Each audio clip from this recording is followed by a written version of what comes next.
ओम नमो भगवते वासुदेवाय।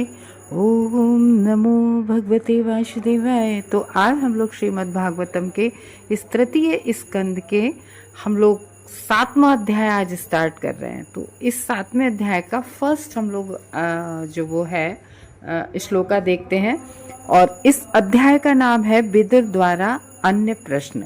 विदुर के द्वारा यानी कि बात तो चल रही है, क्योंकि भगवत तत्व के बारे में जो विदुर महाराज हैं वो मैत्रेय ऋषि के पास आए हैं जानने। और भगवान जब इस धरा जगत से गए थे तो मैत्रेय ऋषि के से कहा था कि तुम इस ज्ञान को विदुर को देना। तो इस तरीके से जब विदुर ने उद्धव जी से ज्ञान मांगा तो उद्धव जी ने कहा कि नहीं, आप मैत्रेय ऋषि के पास जाइए और वो आपको ज्ञान देंगे, कहीं ज़्यादा दूर वो अभी नहीं है। तो इस तरीके से वही चल रहे थे क्वेश्चन आंसर। तो अब यहाँ पर जब कल हम लोगों ने जाना था कि जब विदुर ने ये कहा कि कल हम लोगों ने जो अध्याय समाप्त किया था, कल का 6वां अध्याय लास्ट में कहा था कि भगवान की महिमा का कोई भी पार नहीं है। भगवान देवादिदेव और कई देव और स्वयं भगवान भी नहीं जानते उनकी भगवान की महिमा का कोई भी पार नहीं है, इसलिए हम उन्हें नमस्कार करते हैं। तो मतलब विदुर जी को बड़ी प्रसन्नता हुई, बड़े प्रसन्न हुए विदुर जी। तो आगे भगवान के विषय में और प्रश्न करते हैं, तो इसीलिए इस अध्याय का नाम रखा गया विदुर द्वारा अन्य प्रश्न।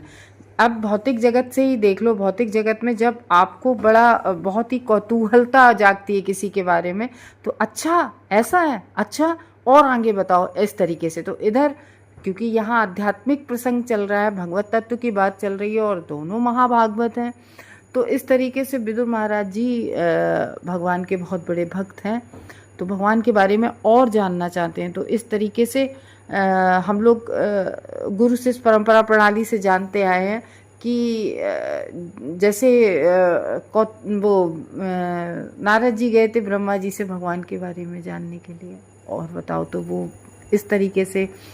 तो अब उसी तरीके से परीक्षित महाराज भी क्वेश्चन करते हैं शील सुखदेव गोस्वामी से, ऐसी तरीके से सौनक आदि ऋषि भी करते सूत गोस्वामी से। तो वही यहाँ प्रश्न हो।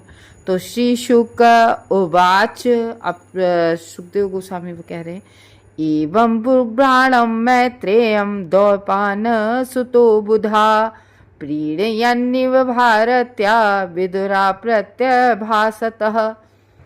तो आगे कह रहे हैं श्रुकोपाच कि एवं ब्राणम मैत्रेय। तो सुखदेव गोस्वामी ने कहा कि हे राजन, जब मैत्रेय मुनि इस प्रकार से बोल रहे थे, अब यहाँ बात कहाँ गई कि सुखदेव गोस्वामी परीक्षित जी से कह रहे हैं, परीक्षित जी राजा थे तो उन्हें महाराज बोल रहे हैं। तो कह रहे हे राजन, जब मैत्रेय मुनि इस प्रकार से बोल रहे थे, द्वैपायनशील व्यासदेव के विद्वान पुत्र। तो अब आप कंफ्यूज मत हो जाना कि शील व्यासदेव के पुत्र तो सुखदेव गोस्वामी थे। तो यहाँ पर विदुर, क्योंकि विदुर भी थे व्यासदेव के पुत्र, ठीक है। पिछले महाभारत के उसमें हम लोगों ने पढ़ा था ना कि विदुर महाराज व्यासदेव जी के पुत्र थे। तो व्यासदेव के विद्वान पुत्र विदुर ने ये प्रश्न पूछते हुए मधुर ढंग से अनुरोध व्यक्त किया कि बहुत मतलब बड़े विनम्रता पूर्वक, क्योंकि जब भी क्वेश्चन किया जाता है किसी से भगवत, तो बहुत ही मतलब एक विनम्रता से। तो इस प्रकार से कहने वाले जो मैत्रेय ऋषि, क्योंकि मैत्रेय ऋषि बता रहे थे सब विदुर महाराज को, तो मैत्रेय मुनि से और इधर जो विदुर जी थे वो भी विद्वान थे, क्योंकि वो भाई द्वैपायन व्यास के पुत्र थे विदुर जी। तो बहुत ही अनुरोध और विनम्रता से उनको प्रसन्न करते हुए, मैत्रेय ऋषि को प्रसन्न करते हुए क्वेश्चन कर रहे हैं। इस प्रकार से मैत्रेय ऋषि कुछ बोल रहे हैं विदुर जी से। तो देखो ऐसा होता है कि यहाँ पर बात चल रही है कि भगवान जो है वो माया के, क्योंकि जो सृष्टि होती है, ये भगवान की जो 3 शक्तियाँ होती हैं, तो उनमें से एक बहिरंगा शक्ति, तो बहिरंगा शक्ति यानी कि माया के द्वारा ही ये जगत की, भौतिक जगत की सृष्टि करते हैं, क्योंकि उसके बिना तो हो ही नहीं सकती सृष्टि। तो सृष्टि आदि का कार्य माया यानी कि बहिरंगा शक्ति के द्वारा होता है। लेकिन भगवान की जो सारी लीलाएं हैं वो कैसी हैं, पूरी तरह से आध्यात्मिक हैं।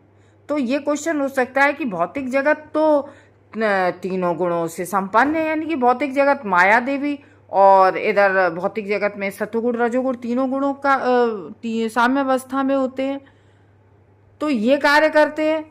तो ये इन कार्यों में भगवान तो पूरी तरह से आध्यात्मिक होते हैं, तो भगवान कैसे? तो इस आगे चल के देखो बहुत अच्छे प्रसंग आएंगे, जीव व शक्ति के संदर्भ जीव व भक्ति के संदर्भ में बहुत सारे प्रश्न किए जाएंगे। तो देखो ये समझ लो, भगवान तो हम लोगों ने पिछले उससे पढ़ते चले आ रहे हैं स्कंदों से कि भगवान जो है, भगवान तो दृष्टा है। भगवान जो कार्य सब कर रही है वो भगवान की बहिरंगा शक्ति है। और हम लोगों ने ये बिल्कुल जाना है कि कृष्ण सूर्य सम माया, जैसे सूर्य जहां होता है वहां अंधकार टिक नहीं सकता है, उसी तरीके से भगवान जहां होते हैं वहां माया टिक नहीं सकती है। लेकिन कार्य हो रहा है, भगवान की शक्ति है इसलिए कार्य हो रहा है भौतिक जगत का। तो अब दूसरा फिर विदुर क्वेश्चन करते हैं। विदुर उवाच ब्राह्मण कथम भगवदानिश्च मात्रास्या विकारिणा लीलया चापि युज्येरन् निर्गुणस्य गुणा क्रिया। तो अब विदुर कह रहे हैं मैत्रेय ऋषि से कि हे महान ब्राह्मण, चूंकि पूर्ण पुरुषोत्तम भगवान संपूर्ण आध्यात्मिक समझती हैं, यानी कि भगवान तो पूरी तरह से आध्यात्मिक है। भगवत पहली लाइन क्या है, ब्राह्मण कथम, यानी कि ब्राह्मण कहा कि भगवतस चिन्ह, मतलब भगवान तो चिन्मय है, पूरी तरह से आध्यात्मिक है भगवान, पुरुषोत्तम भगवान। और कैसे हैं, अविकारी हैं, मतलब उनमें कोई भी विकार नहीं है भगवान में, कोई सतोगुण रजोगुण तमोगुण किसी भी गुण का कोई प्रभाव नहीं है भगवान पर। तो भगवान बिल्कुल निर्विकार है, कोई विकार नहीं है भगवान में। तो फिर वे प्रकृति के भौतिक गुणों तथा उनके कार्यकलापों के किस तरह से संबंधित है? तो फिर कैसे वो भौतिक कार्यों से संबंध हुआ उनका? वो तो पूरी तरह आध्यात्मिक है? तो फिर किस तरीके से माया का से वो सृष्टि आदि कार्य हो रहे हैं जो? और यदि उनकी लीला है भगवान की, तो फिर अभिकारी यानी कि तीनों गुणों से जो मुक्त है भगवान, ऐसे कार्यकलाप किस तरह से घटित होते हैं? बहुत अच्छा क्वेश्चन है कि जब वे बिल्कुल अभिकारी हैं तो वो ऐसे कार्यकलाप कैसे कर सकते हैं, कैसे घटित हो रहे हैं? ये सब कहा जाता है भगवान ही सृष्टि करते, तो फिर ये सब कैसे हो रहा है जब जो भौतिकता भगवान से बिल्कुल दूर है, वो बिल्कुल आध्यात्मिक है, चिन्मय है। तो ऐसे समझ लो कि जब किसी देश में नमक का प्रवेश ही वर्जित है, वहाँ नमक होता ही नहीं है, तो वहाँ सब्जी कैसे बनेगी बिना नमक के? ये समझ लो भौतिक जगत की बात है। तो कैसे भगवान ये सब घटित हो रहा है? तो प्रकृति के गुणों के बिना गुणों से किस तरह प्रदर्शित करते हैं? जब भगवान में कोई भी प्रकृति का गुण का कोई प्रभाव नहीं होता है तो ये सब कैसे हो रहा है? तो पिछले अध्याय में हमने सुना था ना कि परमात्मा जो परमेश्वर है, जीवों में परमात्मा और परमेश्वर तथा जीवों में अंतर ये है कि दृश्य जगत को उत्पन्न करने में भगवान के कार्यकलाप उनकी विविध शक्तियों के द्वारा संपन्न होते हैं। तो जो भी कार्यकलाप संपन्न होते हैं वो भगवान की शक्तियों के द्वारा संपन्न होते हैं। हम लोगों ने जाना कि हम लोगों ने सब जाना कि किस तरीके से भगवान की शक्तियों के द्वारा, भगवान के विराट स्वरूप के द्वारा कैसे चार वर्ण, चार आश्रम सब होते हैं, किस तरीके से हर इंद्रिय के अलग अलग देवता होते हैं, कंट्रोलर होते हैं, सब पढ़ा पूरा। तो भगवान किस तरीके से शक्तियों के स्वामी हैं, किस तरीके से शक्तियां भगवान की भौतिक संसार को चला रही हैं, आध्यात्मिक संसार को चला रही हैं, जबकि जीव उनके अधीन रहते हैं।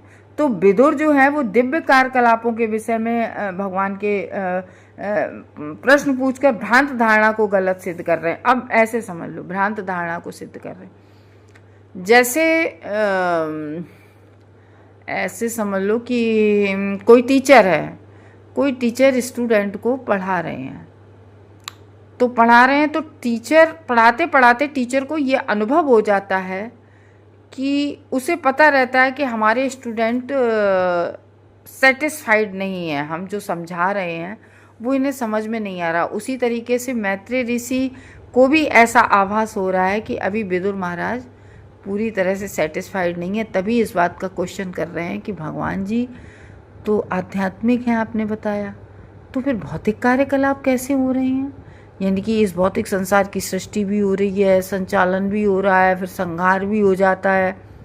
तो ये सब कैसे हो रहा है जो पूरी तरह से आध्यात्मिक है? और ये पूरा आध्यात्मिक जगत भी चल रहा है जो तो बिना तीनों गुणों से होते हुए ये सब कार्य हो ही नहीं सकते हैं। तो इसीलिए वो दिव्य कार्यकलापों के विषय में अलग अलग भ्रांत धारणा के क्वेश्चन पूछ रहे हैं विदुर महाराज। जब भगवान पृथ्वी पर अपने अवतार के रूप में प्रकट होते हैं, भगवान अवतार लेते हैं, प्रगट में कई अवतारों के भगवान 24 अवतारों के रूप में प्रकट होते हैं आए, तो भगवान अपनी सभी शक्तियों के समेत स्वयं प्रकट होते हैं। तो वे सामान्य जीव की तरह माया के द्वारा प्रभावित होते हैं। यानी कि भगवान जब आते हैं तो सारे कार्यकलाप भी करते हैं इस भौतिक जगत में आकर।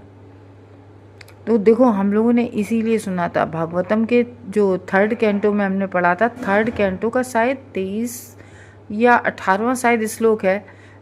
इसी भ्रांति को दूर करने के लिए ये श्लोक कहा गया, एते चांस कलह पुंसा कृष्णस्तु भगवान सो, कि उन्हीं कृष्ण भगवान से सारे जो भगवान के अवतार आते हैं, एते चांस कलह पुंसा, लेकिन भगवान स्वयं कृष्ण है, ये बता रहे हैं।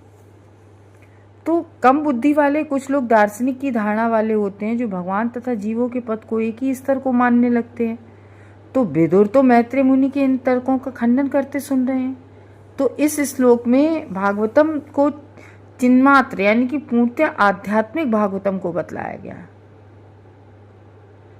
तो भगवान में अनेक अद्भुत वस्तुओं का, चाहे वे नश्वर हो या स्थायी हो, तो उत्पन्न करते हैं भगवान। प्रकट करने की असीम शक्तियां हैं भगवान में, कुछ भी कभी भी कहीं भी कुछ भी प्रकट कर सकते हैं। क्योंकि ये भौतिक जगत है तो ये भगवान की बहिरंगी शक्ति की सृष्टि है कि नहीं है। लेकिन वही है ना कि ये तो नश्वर है। इस जगत में देखो हमें इस भौतिक संसार में हमें लगता है कि सुख है, लेकिन सुख कहीं भी नहीं है। हमें लगता है ये चीज़ है, लेकिन एवरीथिंग इज नश्वर। चाहे यहाँ का रिश्ता हो, संबंध हो या कोई व्यक्ति हो, इस जगत में हर चीज नश्वर है। हमारे जैसे रिश्ते आज होते हैं कल नहीं रहते हैं, इंसान आज है कल नहीं है। तो हमें लगता है कुछ क्षण का कि हमें सुख है। कब लगता है सुख? एग्जैक्टली सुख कहीं भी नहीं है, क्योंकि जब हमें दुख नहीं होता है तो उसको हम सुख मान बैठते हैं, लेकिन सुख तो कभी होते ही नहीं है। ये जगत नश्वर है, दुखालयम है, अश्वासतम है, अश्वासत जो शाश्वत ना हो। तो ये विशेष अंतरालों के बाद प्रकट होता है कि काल कुछ काल तक स्थित रहता है और फिर इस जगत का विलय हो जाता है। उनकी निजी शक्ति संरक्षित कर लेती है भगवान की। तो भगवत गीता का अगर आप 8वां अध्याय पढ़ेंगे तो उसके 19वें श्लोक में वर्णन है, भूत्वा भूत्वा प्रलीयते।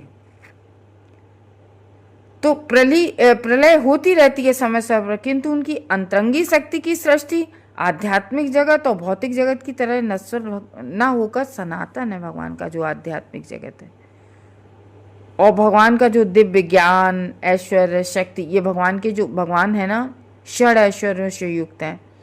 भगवान में दिव्य ज्ञान है, दिव्य ऐश्वर्य है, भगवान दिव्य शक्ति वाले हैं, पूर्ण बल है भगवान के अंदर, पूर्ण सौंदर्य है, पूर्ण यश है, और भगवान फिर पूर्ण वैरागी भी हैं, सब कुछ होते हुए भी। तो भगवान की शक्तियों की ऐसी अभिव्यक्तियाँ शाश्वत होती हैं और निर्गुणी कहलाती हैं, क्योंकि भगवान, ये शक्तियाँ भगवान की सब निर्गुण हैं, यानी कि किसी गुण का कोई प्रभाव नहीं है, न सतोगुण का, न रजोगुण का, न तमोगुण का। तो वे भौतिक प्रकृति के समस्त गुणों का प्रभाव है उन पर। तो यानी कि यहाँ तक कि यद्यपि सतोगुण से भी मुक्त होती हैं, शुद्ध सतोगुण में, आध्यात्मिक जगत भौतिक सत्वगुणों से भी परे है, आध्यात्मिक गुण सत्य गुणों से भी परे है, वो अपरिवर्तनीय है आध्यात्मिक। क्योंकि ऐसे जो सनातन होते हैं, ऐसे अपरिवर्तनीय गुणों वाले परमेश्वर कभी भी भौतिक प्रभाव में नहीं आते हैं और ना ही किसी भौतिक चीज के अधीन होते हैं परमात्मा। हम जीवों की तरह भगवान माया के अधीन बिल्कुल नहीं है, कोई माया का प्रभाव नहीं होता है। तो एक मायावी या बाजीगर अपने कार्यों तथा कलाकारों के चमत्कार, जैसे आपने जादूगर को देखा है, बॉडी से सिर अलग कर देंगे, हैं। कहीं कुछ तो ऐसे जादूगर दिखाते हैं ना ऐसी कलाओं को, चमत्कार अपने दिखाते हैं, तो वो अपनी माया से कोई सिर अलग कर देता है, कोई व्यक्ति कबूतर बन जाता है, जादूगर दिखाने आते, कभी कोई गाय बन जाता है। तो इतना सब जादूगरी दिखाते हुए फिर बाद में आटा मांगते हैं। फिर भी वह गाय नहीं होता है, किंतु साथ ही मायावी द्वारा प्रदर्शित गाय उनके भिन्न नहीं है। इसी तरह से भौतिक शक्ति श्री भगवान से भिन्न नहीं है, क्योंकि यह उन्हीं से उद्भूत होती है। तो जो भौतिक शक्ति है, हम लोग कहें ये भौतिक संसार है, नश्वर होता है, सब कुछ होता है, लेकिन ये भगवान की ही शक्ति से उद्भूत होता है। तो जो बदलते नहीं, भले ही भौतिक जगत में प्रदर्शित हो। जैसा कि भगवत गीता में भी कहा गया है कि भगवान अपनी जो अंतरंगी शक्ति होती है, अंतरंगी शक्ति क्या होती है? भगवान की आध्यात्मिक शक्ति। तो वो पृथ्वी पर उसी अंतरंगी शक्ति से भगवान पृथ्वी पर अवतरित होते हैं और भौतिक प्रकृति के गुणों द्वारा उनको कलुषित, परिवर्तित और प्रभावित होने का प्रश्न ही नहीं उठता है भगवान का। तो भगवान अपनी जो अंतरंगा शक्ति के द्वारा सगुण रहते हैं, किंतु साथ निर्गुण भी होते हैं, क्योंकि वे भौतिक शक्ति के संपर्क में नहीं रहते हैं। कारागार के प्रतिबंध उन बंदियों पर लागू होते हैं जो राजा के कानून द्वारा दंडित किए जाते हैं। तो विष्णु पुराण में भगवान के षड ऐश्वर्यों से उनसे अभिन्न बताया गया है। जो अभी बात हुई थी, पूर्ण ज्ञान, पूर्ण यश, पूर्ण बल, पूर्ण शक्ति, पूर्ण सौंदर्य, पूर्ण त्याग, ये सारे भगवान से अभिन्न हैं। अब वे इस जगत में ऐसे ऐश्वर्यों को स्वयं प्रदर्शन करते हैं जो भौतिक प्रकृति के गुणों को उनको संबंध नहीं होता है। तो इस श्लोक में जो आया है ना शब्द पहली लाइन में, चिन्ह मात्रत्व, तो इसकी ये शब्द ये सुनिश्चित करता है कि भगवान के जो कार्यकलाप हैं वो सदैव दिव्य होते हैं, चिन्मय होते हैं, दिव्य होते हैं। चाहे वे भौतिक जगत में भले ही आपको दिख रहे हो, लेकिन वे होते दिव्य हैं। तो उनके कार्यकलाप स्वयं उन पूर्ण पुरुषोत्तम भगवान के तुल्य हैं। भगवान के कार्य भी भगवान से नॉन डिफरेंट हैं। तो जैसे भगवान का नाम भगवान से डिफरेंट नहीं है, तो श्री सुखदेव गोस्वामी जैसे मुक्त भक्त उनके द्वारा आकृष्ट न होते हुए विदुर ने पूछा कि भगवान के कार्यकलाप किस तरह से भौतिक प्रकृति के गुणों वाले हो सकते हैं? भगवान के कैसे बीजब चिन्मय है, तो भौतिक प्रकृति वाले उनके गुण कैसे होते हैं? ये संशय उनका उठता है। तो कभी कभी कम बुद्धि वाले लोगों के द्वारा गलत निरूपण इस बात का किया जाता है कि भौतिक गुणों की जो उन्मत्तता होती है वो भौतिक देह तथा आत्मा के बीच में अंतर का कारण है। तो बद्धात्मा के जो कार्यकलाप होते हैं वो भौतिक प्रकृति के गुणों के माध्यम से भी प्रदर्शित होते हैं। तो भगवान का शरीर तथा स्वयं श्री भगवान एक ही हैं, और जब श्री भगवान के कार्यकलाप प्रदर्शित किए जाते हैं तो वे निश्चित ही जो है सभी प्रकार से श्री भगवान से अभिन्न होते हैं। तो कहने का ये मतलब है, इसका कंक्लूजन ये है कि जो लोग भगवान के कार्यकलापों को भौतिक मानते हैं वे समझ लो वे भ्रमित हैं इस जगत में, वो भगवान को समझ नहीं पाए हैं। तो इस तरीके से हरे कृष्णा।